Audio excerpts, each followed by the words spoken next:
तो हमारी जो अगली सवाल है वो क्या होने वाली भाई, सवाल कह रही है an AP consist of 50 terms of which third term is 12 and the last term is 106, find the 29th term, है ना। सवाल कह रही है भाई एक एपी है और उस एपी में जो है टोटल नंबर्स ऑफ टर्म जो है वो कितने हैं, 50 है, टोटल टर्म्स 50 है ना। तो जो चीज़ें हमें गिवन है हम सबसे पहले तो उसे लिख लेते हैं। तो टोटल टर्म्स कितने गिवन है, टोटल टर्म्स गिवन है 50, है ना। उस एपी में टोटल कितने टर्म्स है भाई, तो 50 टर्म्स है। तो टोटल टर्म्स को हम किस चीज़ से डिनोट करेंगे भाई, एन से। तो एन इक्वल टू क्या लिख सकते हैं हम, 50 लिख सकते हैं। आगे सवाल में गिवन है कि जो थर्ड है ना, थर्ड नंबर है, थर्ड टर्म है, जो थर्ड टर्म है वो कितनी है, 12। तो थर्ड टर्म को हम किस चीज़ से डिनोट करेंगे भाई, A3 से, है ना। मतलब A3 की जो वैल्यू है वो कितनी गिवन है, 12। थर्ड टर्म हमारी 12 गिवन है। और आप जानते हो हम थर्ड टर्म को क्या लिख सकते हैं भाई, हम थर्ड टर्म को लिख सकते हैं A+2D, यानी A+2D की वैल्यू कितनी गिवन है, 12 गिवन है हमें, है ना।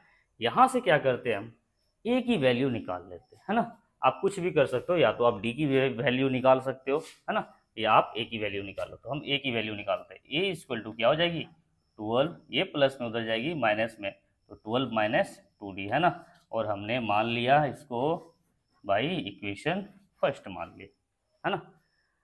आगे सवाल करी थी उस एपी के जो लास्ट टर्म है वो कितने हैं, 106, लास्ट टर्म, है ना। लास्ट टर्म गिवन है कितनी भाई, 106। और आप जानते हो हम लास्ट टर्म को किस चीज से डिनोट करते हैं, ए एन से। तो ए एन इक्वल टू हम लिख सकते हैं कितनी, 106।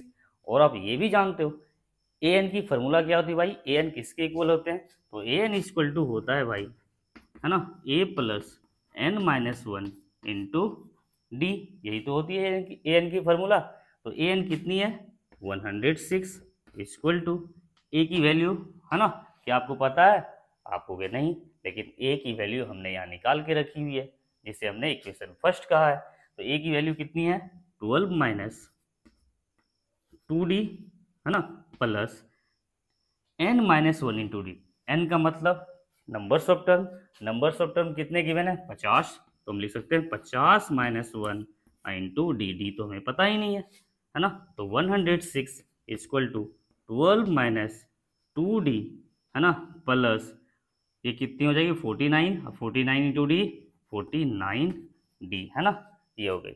अब आप देखो तो हम क्या करेंगे, ये 12 प्लस में इधर आएगी माइनस में, तो क्या हो जाएगी 106 माइनस 12 इक्वल टू, अब आप देखो तो यहाँ प्लस माइनस माइनस चीजें घटेगी, कितनी आ जाएगी 47D आ जाएगी, है ना, 47D आ जाएगी।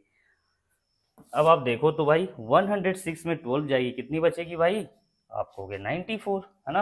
यानी 94 इक्वल टू हम लिख सकते हैं 47D। और यहाँ से जब D की वैल्यू निकाला कितनी आ गई, 94/47, है ना। ये कट के कितनी 2 आ गई। तो हमारी जो D की वैल्यू है वो कितनी आ चुकी है, 2 आ चुकी है। हमें मांगा गया था भाई, है ना, 29th टर्म मांगी गई थी, लेकिन 29th टर्म फाइंड आउट करने के लिए हमें ए की वैल्यू पता होनी चाहिए, हमें डी की वैल्यू पता होनी चाहिए, है ना।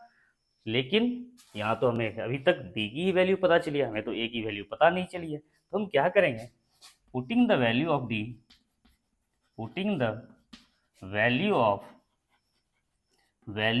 D in equation first. हम क्या करते हैं भाई, डी की वैल्यू को हम क्या करते हैं, इक्वेशन फर्स्ट पे रखते हैं। तो इक्वेशन फर्स्ट क्या थी, ए इक्वल टू 12 माइनस 2D, है ना। तो A equal to 12 minus 2, D की वैल्यू क्या है, आप कहोगे 2। तो A equal to 12 minus 4 equal to क्या, 8। ए की वैल्यू क्या आ चुकी है भाई, 8 आ चुकी है। हमें मांगा क्या गया था भाई, हमें फाइंड आउट क्या करने दी गई थी, हमें 29th टर्म चाहिए थी भाई। 29th टर्म हमें निकालना था, क्या होगी 29th टर्म। तो 29th टर्म को हम क्या लिख सकते हैं भाई, आप कहोगे A29, है ना, A29, यही तो लिख सकते हैं। तो A29 इक्वल टू क्या होती है भाई, आप कहोगे A+28D, यही तो आप कहोगे। आई रिपीट, A29 को हम क्या लिख सकते हैं, A प्लस 29 से 1 कम क्या 28, तो हम लिख सकते हैं A प्लस 28D, है ना। तो A29 इक्वल टू A की वैल्यू क्या आई हमारी 8 प्लस 28, है ना, इंटू D की वैल्यू क्या आई है हमारी 2, है ना 2, तो क्या हो गई A29 equal to 8 plus 28 into 2 क्या हो जाएगी 56, और 56 प्लस 8 कितनी 64, यानी उसकी जो 29th टर्म होगी वो कितनी होगी 64 होने वाली है। तो ये थी हमारी सवाल आज की। आई होप आपको ये अच्छे से समझ में आई होगी। अगर आपको हमारे कंटेंट, हमारे लॉजिक पसंद आते हैं तो प्लीज़ हमारे वीडियो को लाइक करें, है ना, और हमारे पेज को फॉलो भी करें। Thank you.